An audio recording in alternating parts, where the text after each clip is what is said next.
2021 was the first full year that I led the Womanity Foundation as its CEO.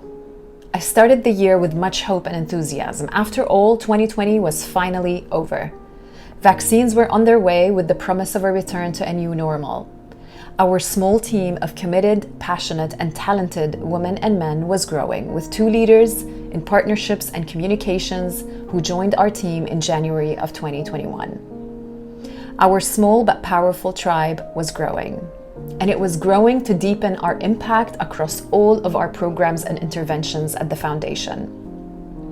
But my lifeline this year was our weekly leadership chats.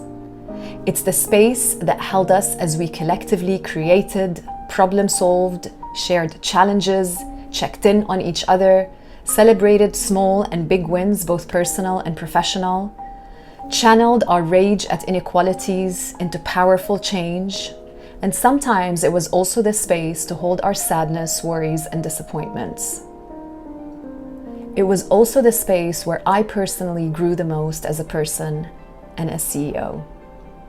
From that space, we birthed our Women Land Rights program in India, which will see us working with 5 incredible land rights organizations in the country to bring 70,000 Indian women awareness and access to their land rights over the next 3 years. I remember sitting on multiple panels with Shivani Gupta, our director in India, listening to the incredible work carried out by our partners. Me and Shivani would sit in silence, exchanging messages over Teams, both at how vast and deep inequalities run when it comes to women land rights, but also about how models of change, including ours, can bring about deep and much needed change.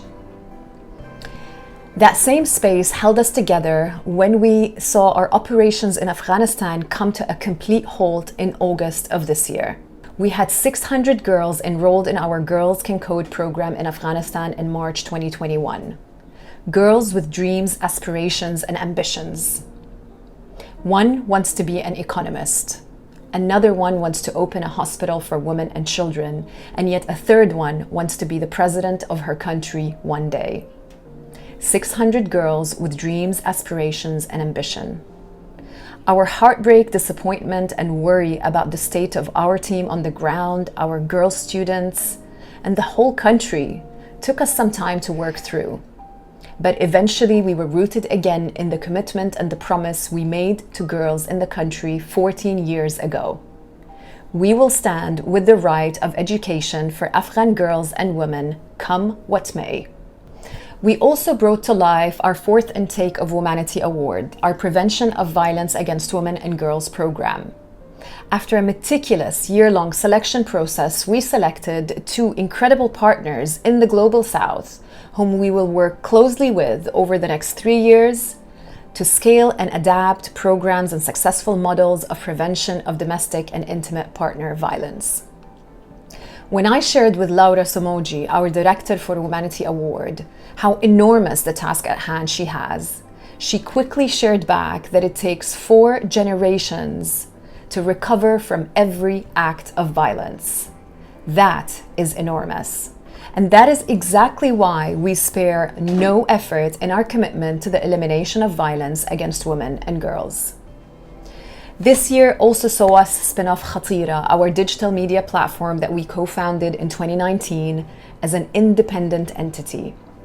Today, we are committed to help Khatira stand in its power, to continue being a virtual safe space for women to express themselves, to tell their stories, and through that, to usher in a shift and a change in attitudes towards gender norms in the MENA region. Our tribe grew this year, so did our hearts, and so did our roots to impact and change. We welcomed old partners to new journeys. We welcomed new partners to new journeys. We experienced some joyful moments of achievement and celebration, and other moments of sadness and disappointment. But we also understood clearly that we need to stay rooted in optimism, perseverance, and grit. None of what we do is possible without the team, without Womanity's team. But none of it is also possible without our partners, our supporters, our champions, and our allies. None of what we do is possible without your support and championship. In that support, we find the grounding that we need to keep us going. We know it's a long road, but we also know that we have you for the journey. Thank you for your support and championship to us, and thank you for all that you do for women and girls' rights around the world.